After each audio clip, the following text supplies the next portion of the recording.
Graças a Deus. Meus amados, a paz do Senhor Jesus. Sem perder tempo, vamos abrir as Escrituras. O texto que é o tema desta festividade, Levíticos, capítulo número 6.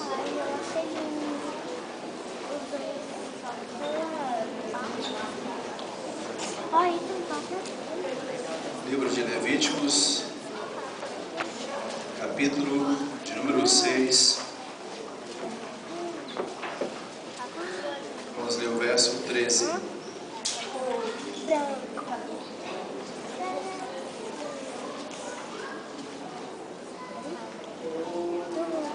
quero desde já agradecer pela oportunidade, por o irmão Israel ter me escolhido para estar fazendo a abertura. Deus abençoe. Eu sei que poderia ter escolhido outra pessoa, mas o irmão me escolheu. Eu creio que foi providência divina. Nós estamos aqui nessa noite porque Deus nos trouxe.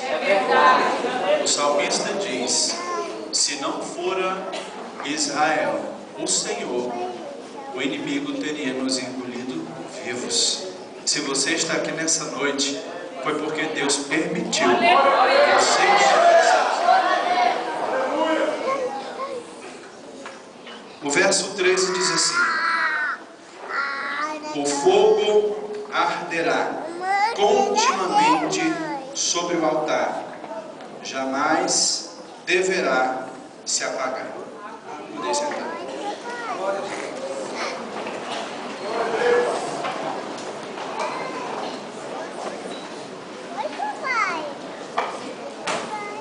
Eu estive meditando alguns dias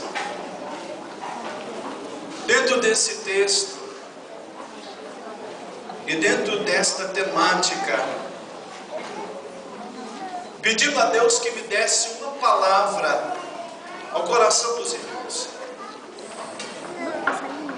O livro de Levítico é um dos livros mais importantes de todo o cânon sagrado.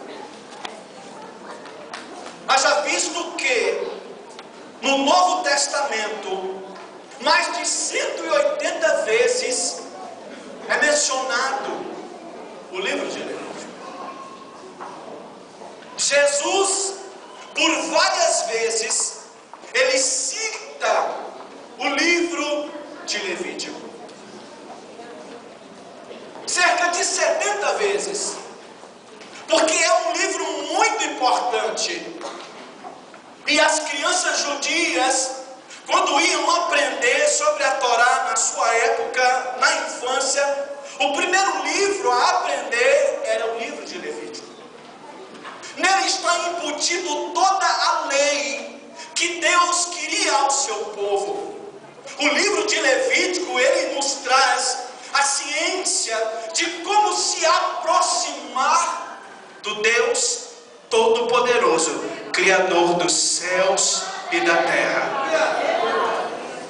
A expressão mais importante do livro de Levítico é a palavra santidade, que em toda a Bíblia nós vemos que tem essa palavra, porque sem santidade ninguém pode ver a Deus. Alguns que desprezam esse livro, porque se você começa lendo o Gênesis, Êxodo, você vê histórias fantásticas e o que Deus fez com o seu povo. Mas quando a gente chega aqui em Levíticos, a gente começa a ver matar animais, fazer altar, um tabernáculo móvel, e coisas que Deus diz ao seu povo que cumprisse a lei para que pudesse aproximar-se de Deus. O interessante é que na Torá não traz essa expressão Levítico. Levítico nós temos por causa da Septuaginta, versão grega. Na Torá, a expressão que tem é Vaikra, o início, que quer dizer e chamou. Você está aqui nessa noite porque aprove a Deus te chamar. Quem te chamou foi Deus. Nós estávamos mortos em delitos e pecado, e não fomos nós que fomos atrás dele, mas ele veio atrás de nós.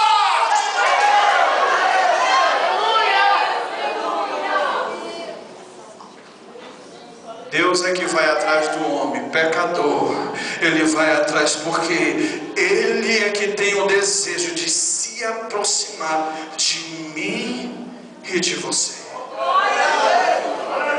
Obrigado, Senhor. Então eu comecei a pensar, Deus, como é que eu vou contextualizar isso aqui para adolescentes? Porque hoje, irmão, nós não temos mais a figura do sacerdote. Ou por acaso um pastor hoje vem, mata um animal, passa com o sangue dele 7 vezes em cima do altar? Não faz isso. Hoje nós não temos mais a figura do levita. E eu quero dizer para você que levita não é quem toca não, irmão. Não é quem canta. Levita naquela época é quem trabalhava na ornamentação, limpando o sangue dentro do tabernáculo. E eu fiquei pensando, Deus, o que eu posso trazer dentro disso aqui? Após a construção do tabernáculo, Deus disse que haveria de ser feito um altar. E eles fizeram tudo como Deus havia dito. Para que as coisas aconteçam, irmão, nós precisamos fazer como Deus nos ordenou. Às vezes a gente pergunta, por que isso não deu certo? Por que não aconteceu? Porque você não fez como Deus lhe ordenou. Se você fizer do jeitinho que Ele ordenou, pode ter certeza, o fogo do alto vai cair.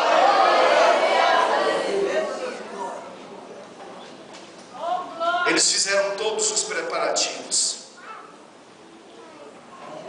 O sumo sacerdote estava paramentado como Deus havia dito que ele estivesse.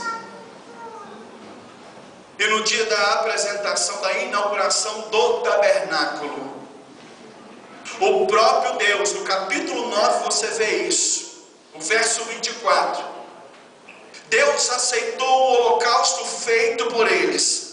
E o próprio Deus fez com que fogo descesse do céu e consumisse o holocausto. E aquele fogo que quem acendeu foi Deus, Ele não apagou.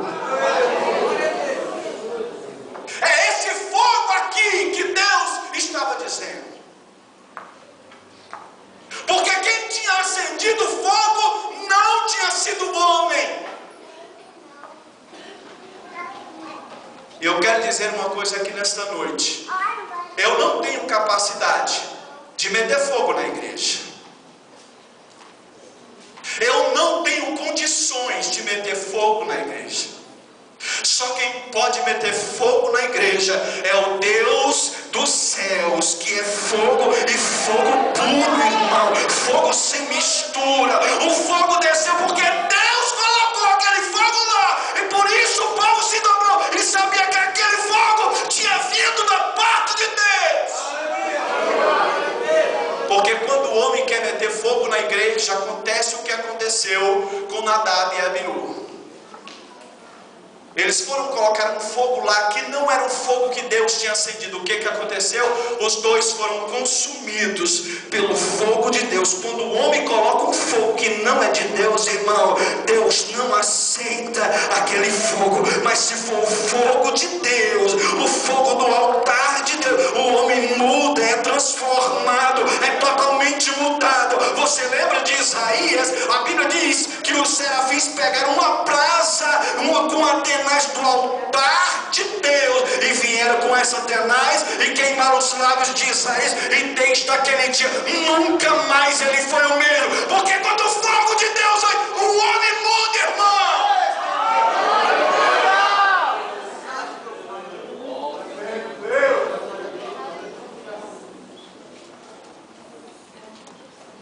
uma ordenança de Deus.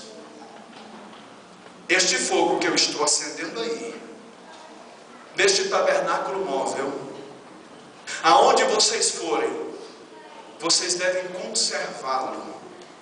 Essa chama precisa ser conservada, acesa. Por isso havia um trabalho dioturno, para que aquela chama não se apagasse.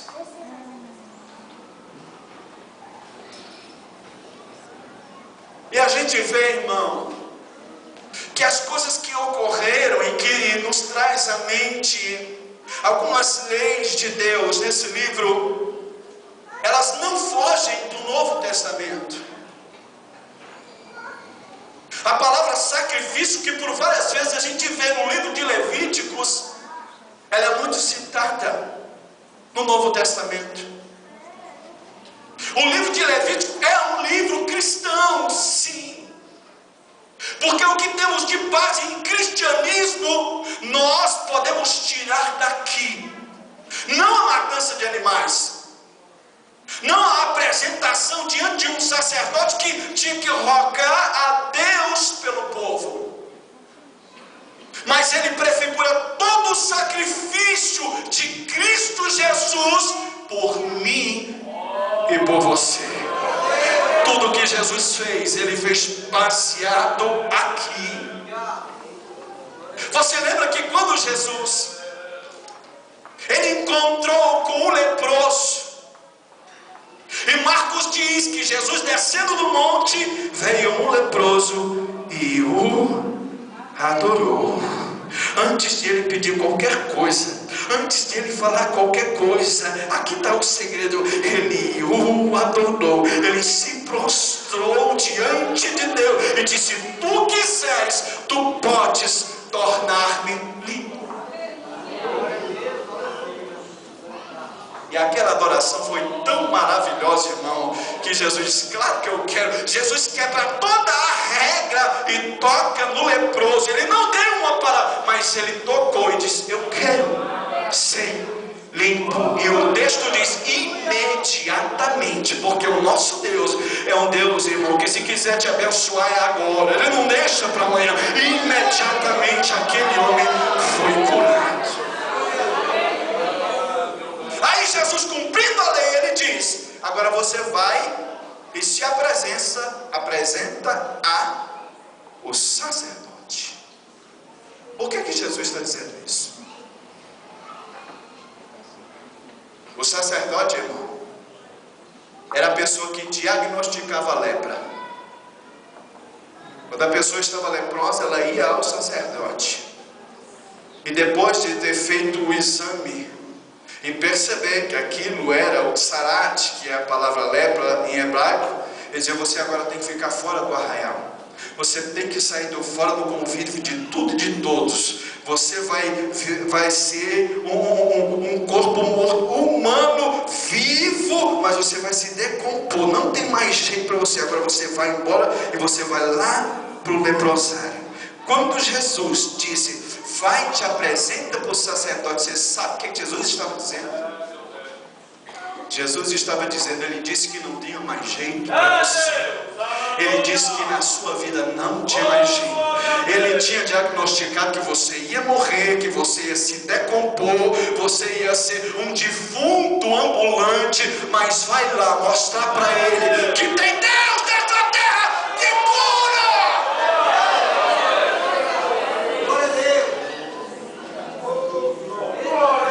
Ele é o mesmo Deus de ontem, de hoje, de eternamente.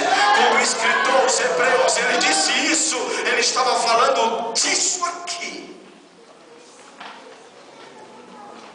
Aleluia. Agora como? Ah, meu Deus, aleluia. Esse fogo tem que se manter aceso.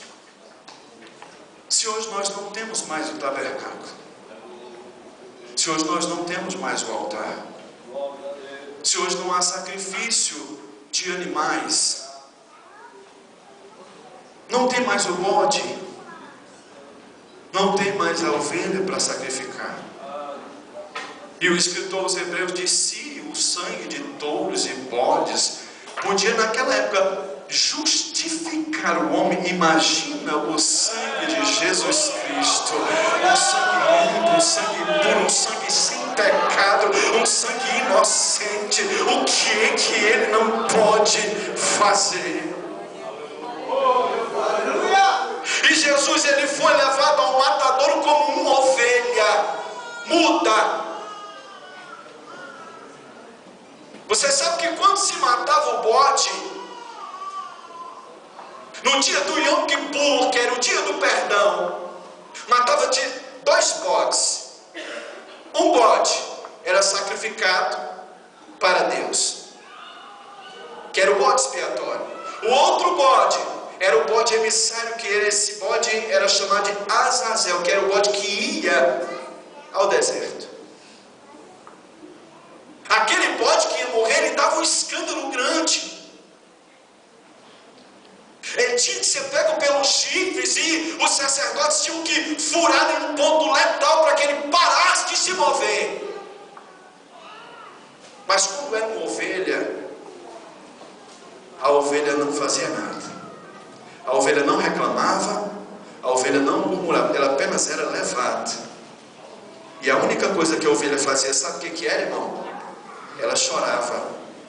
Lágrimas desciam dos olhos da ovelha. Por isso que Jesus, ele foi levado até aquele altar, até o Gólgota, até o Monte da Caveira, para lá ser morto, crucificado, para perdoar o meu e o seu pecado. E quando Deus viu aquilo, Deus aceitou aquele sacrifício. Por isso que o texto diz que quando Jesus bradou, dizendo: Pai, eu entrego a ti o meu espírito, o véu do templo se rasgou de alto a baixo. Deus estava abrindo um acesso, porque ele sabia que o templo seria destruído. Não haveria mais altar, não haveria mais sacrifícios. Aí agora nós entramos no Novo Testamento, onde Jesus disse: eu edificarei a minha igreja, e as portas do inferno não prevalecerão contra ela. Hoje, irmão, o tabernáculo não é mais aquele tabernáculo móvel, não.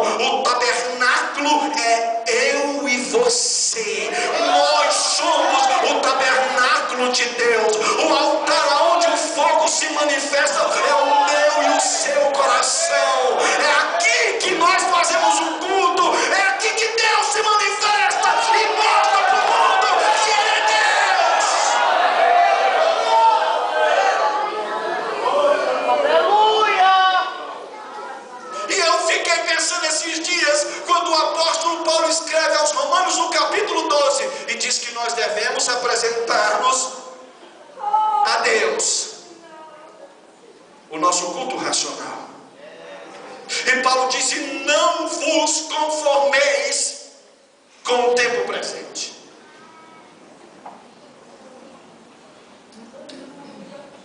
Quando Paulo está falando isso, ele está dizendo que eu e você, nós somos o templo de Deus, aonde Deus se manifesta.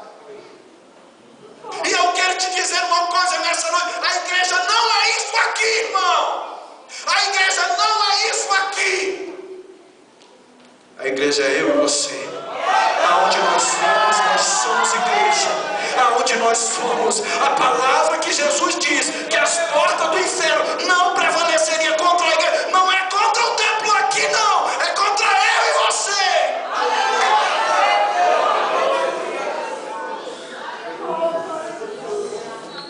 Paulo diz: não vos conformeis com o tempo presente. A palavra conformar ali é esquematismo no grego. E eu fui estudar o que quer dizer isso. Paulo estava dizendo: vocês não podem entrar no sistema do mundo. A igreja de Roma tinha um sistema de adoração a ídolos, um sistema de adoração a deuses pagãos. E quando Paulo está dizendo aquela igreja que ele não conhecia, que não tinha ido lá, que eles não se conformassem, ele estava dizendo: ei, igreja, vocês são o templo, o culto de vocês, aonde vocês forem, vocês têm que fazer culto. Aonde vocês estiverem, a sua vida tem que ser um culto em louvor a Deus. Quando o pecador olhar para mim, para você, não tem que dizer, irmão, como os outros aí dizem, a crente. Outro dia eu cheguei numa drogaria para vender e o camarada disse: chegou o pastor aí, ele deve ter cheio da grana, porque hoje em dia os pastores só sabem é pedir dinheiro. Eu disse: não, meu irmão, Deus me deu alguns dons, mas eu não consegui esse dom, porque Deus não me deu isso. Esse é o esquema do mundo. Mas Deus está dizendo a mim e a você, como igreja,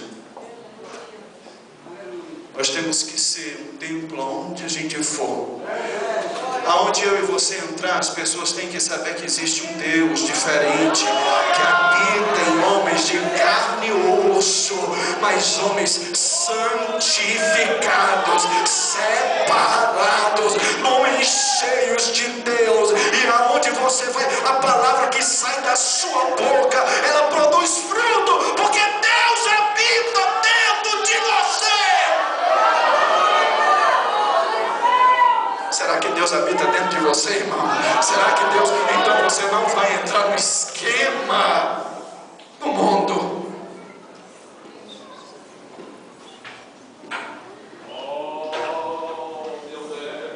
O apóstolo Paulo diz, a primeira epístola que ele escreve à igreja de Tessalônica, no capítulo 5, ele diz: não apagueis o Espírito. O Espírito precisa, irmão, queimar aqui dentro de mim e de você. E há uma grande preocupação no meu coração nesses dias, porque eu fico pensando, e eu quero me dirigir aqui aos adolescentes: vocês são a igreja do amanhã. Nós vamos passar, os pastores de hoje vão passar. E como é que estará a igreja amanhã, se o coração daqueles que hoje estão servindo a Deus não estiver ardendo com o fogo do Espírito Santo no seu coração?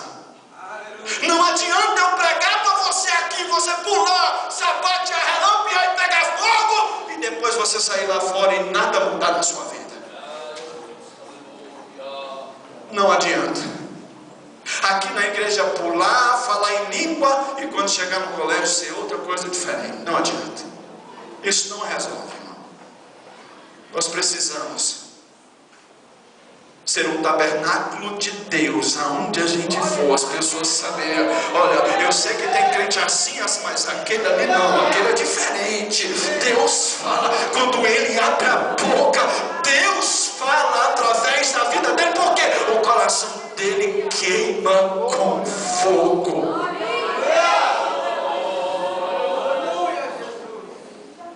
Naquela época se usava lenha, mas hoje não tem, irmão, como utilizar lenha para queimar aqui dentro. O que nós precisamos de fazer para que esse fogo de Deus não se extingua do nosso coração? E amanhã nós estarmos como as igrejas da Europa, chamadas hoje de dead church, igrejas mortas. Os cultos em algumas igrejas lá são de 3 em 3 meses. Igrejas históricas. E o Brasil, ele está caminhando a passos largos para isso. Eu sei que eu podia fazer você pular, sapatear, podia, irmão. Mas eu quero te conscientizar do que é ser igreja. Igreja não é isso. Igreja é diferente. A igreja precisa ter uma resposta de Deus para o homem no seu estado de pecado. Igreja, Jesus diz que nós precisamos de ser sal para onde a gente chegar. Aqueles corpos que estão lá fora em decomposição, nós podemos salgar e dizer: tem esperança para você, Deus pode mudar você. Irmão, o Brasil está afundado, e você vê as propagandas na televisão. Brasília não sabia o que era o crack. Só ouvia-se falar do crack em São Paulo. Eu morei lá, eu cansei de ver os camaradas sem os dentes de banqueiro andando com aquelas pedras na mão. Eu usei crack uma vez na minha vida. Aí você vai pensar: por que não tornou dependente? Porque mesmo eu estando naquela situação que eu estava, irmão, aqui dentro eu tinha temor de Deus, e Deus, Ele falava comigo. Eu me lembro uma vez que eu estava fumando maconha, me perdoe fazer você ouvir isso, em um beco, eu e o meu irmão estávamos em um beco fumando um cigarro de maconha. Mas aí, irmão, passou um templo, passou um tabernáculo cheio de Deus, cheio do Espírito Santo de Deus. Aquela mulher, cerca de 10 metros, ela apontou o dedo para mim e disse: Jesus te ama. Naquela hora, irmão, eu senti como uma facada no peito. Eu disse: o que é isso? Que palavra, que negócio. Parecia que aquela mulher tinha furado o meu coração com aquela palavra. Sabe por quê, irmão? Porque quando o crente está cheio do fogo de Deus, a palavra dele, ela surte efeito na hora.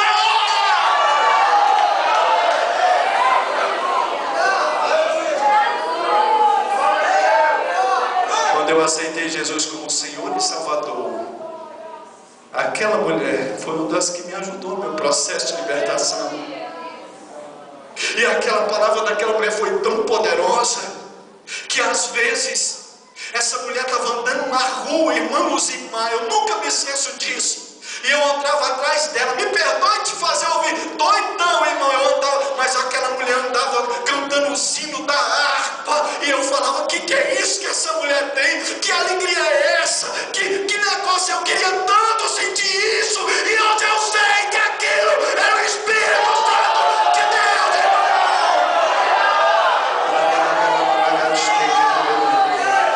Quando o crente é cheio do fogo de Deus, aonde ele vai, Deus muda a vida, ele não precisa nem falar. Deus muda a história de outros por causa da palavra que sai da boca dele.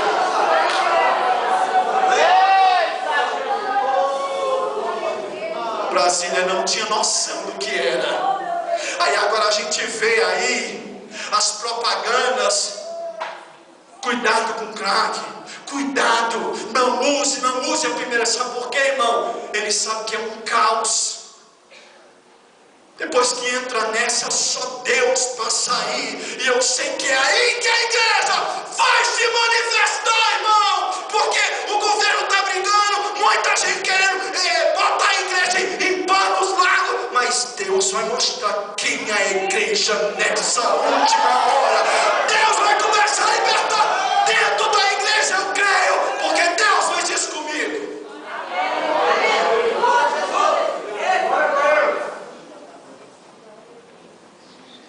Nós precisamos. O fogo de Deus queima dentro de nós. Que o fogo do Espírito Santo, ele arda no nosso coração.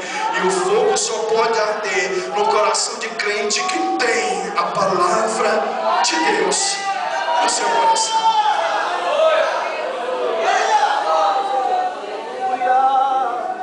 Precisamos ter essa palavra.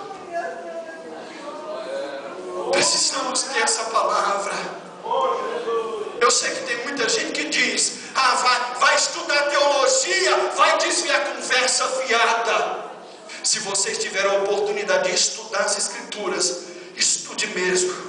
Estude as Escrituras, porque Deus dará bagagem a vocês para usar vocês como um instrumento poderoso na palma de suas mãos. Se o fogo se extinguir do coração meu e seu, como é que vai estar a igreja amanhã, irmão?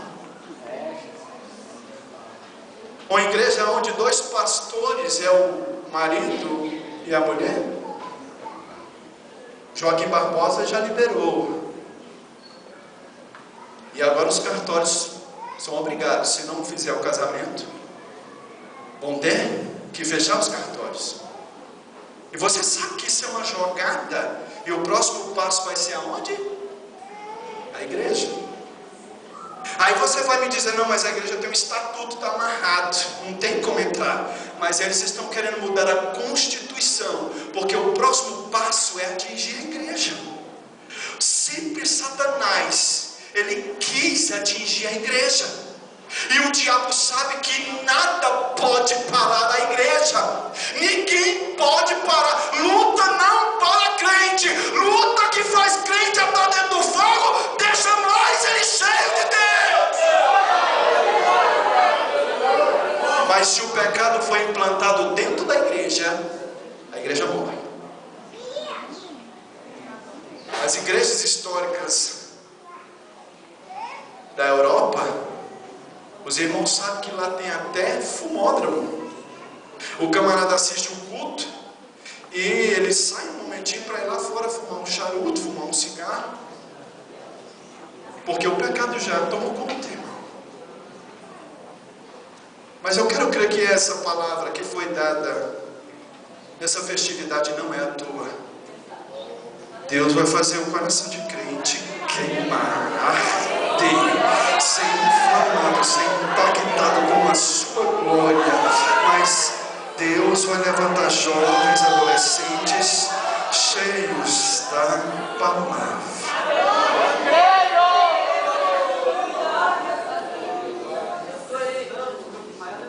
Para que nosso coração esteja queimando, em primeiro lugar nós temos que ter isso aqui. A lenha que acende o combustível do coração é as Escrituras. Os rabinos dizem que quanto mais nós aproximamos das Escrituras, mais o Espírito de Deus ele se manifesta a nós. Porque Jesus disse, e ele vos fará lembrar daquilo que eu vos tenho dito. Se a gente estudar aqui, irmão, eu não vou desviar, me afastar de Deus por estar estudando isso, não, eu vou chegar mais perto dele. A cada dia ele vai chegar mais perto de mim. Aprenda mesmo, porque eu vou te usar. Mas isso aqui, sem oração, não tem valor. Nós precisamos orar. E a recomendação de Paulo também à igreja de Tessalônica é: orai sem cessar. A igreja não consegue vencer se não estiver orando. E eu quero lhe dizer que não adianta eu orar por você, o pastor orar por você. Você precisa de orar. Se você quiser que o fogo do seu coração não apague, você precisa, vocês estão me ouvindo, de orar. Nós precisamos de orar. Porque é orando, irmão, que nós nos chegamos mais perto de Deus. É orando que mais o fogo ele vai acendendo. É orando que o combustível do Espírito Santo ele vai queimando dentro do altar que é o nosso coração. E eu quero encerrar com um exemplo. Você sabe da história de Daniel? Daniel, Misael, Azarias e Ananias. Eles eram adolescentes quando eles foram levados para o reino de Babilônia. Eles estavam no lugar distante da sua pátria. A primeira coisa que ocorreu com eles depois de estarem em Babilônia foi trocar-lhe os seus nomes. Os nomes deles eram a bênção de Deus. Daniel, Deus é o meu juiz. Misael, não há ninguém como Jeová. Ananias, o Senhor é misericordioso. Então os nomes deles eram bênção. Mas quando eles chegam no rei de Babilônia, seus nomes foram trocados por os nomes que havia dos deuses do contexto de Babilônia. Mas mesmo assim, eles não tinham mais templo para adorar. Eles eram adolescentes. O rei de Babilônia queria empurrar na garganta deles uma cultura totalmente estranha a que eles aprenderam. Uma cultura que não tem nada a ver você adorar o Deus que você quiser. Você pode adorar o seu Deus, mas você também tem que adorar os deuses de Babilônia. Você sabe que o rei, ele escolheu aqueles adolescentes para que eles instruíssem o povo depois de serem ensinados. Mas eu acho maravilhoso esse exemplo. Eles perderam seus nomes, eles perderam seus pais, eles perderam a sua pátria, mas eles não perderam Deus dos seus corações. Irmão, não tem nada. Por isso que Paulo diz: o que nos afastará de Jesus? É isso que eu quero que os irmãos entendam e os adolescentes entendam. Você pode estar num contexto totalmente diferente do que você queria para a sua vida, mas aonde você for, Deus tem que se manifestar através de você. E o grande pecado de Daniel foi um homem que orou demais. E quanto mais impediam Daniel de orar, mais Daniel orava. Quanto mais eles inventavam leis para que impedisse Daniel de buscar a Deus, mais Daniel buscava o seu Deus. O fogo não só, irmão, o fogo só pode permanecer aceso no coração de crente que, independentemente da situação, ele ora. Se coloque de pé.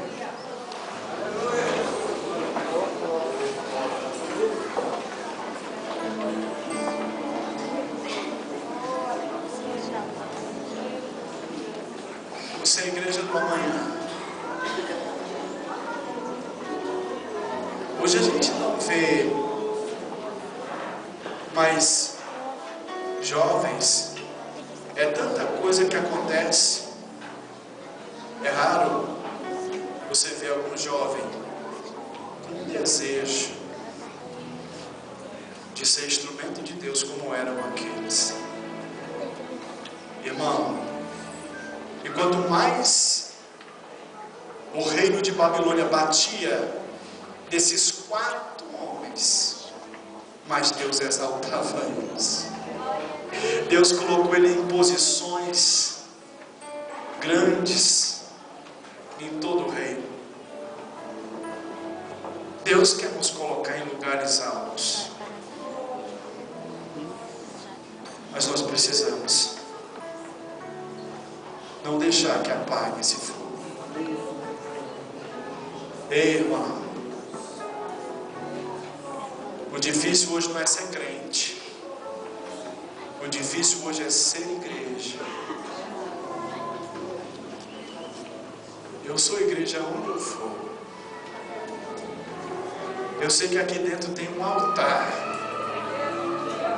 e Deus visita esse altar aqui. Por isso que eu digo que o culto, irmão, ele não é celebrado. Irmão, o culto não é celebrado aqui não. Aqui a gente se reúne, mas o culto é celebrado aqui dentro. Aí às vezes a pessoa vem de casa cheia de problema, brigou, reclamou, murmurou, chega na igreja e diz: eu quero sentir a presença. Sentir a presença de quem, irmão? O culto é aqui dentro. É aqui dentro que o fogo desce e queima o holocausto. O sacerdote, ele precisava de queimar e matar um animal para pagar o pecado dele e depois o do povo. Jesus não, irmão. Jesus, ele nos deu livre acesso direto ao Pai. E ele sabe que eu e você somos pecadores. E não adianta dizer, eu sou santinho. Não, irmão, eu sou pecador sim. A diferença é que é um pecador santificado. Porque não porque eu tenha feito algum sacrifício para falar, não, mas ele fez o maior sacrifício. E por causa do sangue dele, é que Deus pode se chegar perto de mim. Eu não estou aqui porque eu sou bom, eu não sou melhor do que ninguém, não, irmão. Eu estou aqui porque ele me escolheu, ele que foi lá. Ele foi lá. Enquanto ninguém queria conversa comigo. Ninguém, irmão. Eu louvo a Deus pela atitude do pastor e da sua esposa nessa casa de recuperação. Eu tenho pedido a Deus que abençoe, porque é um trabalho árduo. Eu tenho muitos ex-amigos porque já estão mortos. E muitos que eu conheci que a mãe e o pai colocou várias vezes em casa de recuperação, mas quando saía de lá, voltava de novo, porque não dava conta. Irmão, mas no dia que eu tive um encontro com ele, no dia que eu tive um encontro com Jesus, ele tirou de mim o desejo de fumar, de cheirar, de tudo isso, e naquele dia acendeu um fogo que eu não sei te explicar, mas aquele fogo, ele tirou tudo aquilo de mim. É tanto, irmão, que o meu corpo, ele sofreu um impacto grande. Por quê? Porque eu parei de usar todas essas coisas na mesma hora. Eu comecei a emagrecer demais, a minha mão descascava, a minha fisionomia começou a mudar, e o povo pensava, Eduardo está com HIV. Isso deve ter sido grande uso de droga. Mas não foi, irmão. Foi porque Deus acendeu um fogo. Deus começou a queimar o que não prestava dentro de mim, e começou a fazer de mim um templo vivo e santificado para ser o instrumento dele nessa terra. É isso que eu quero que Deus faça com vocês.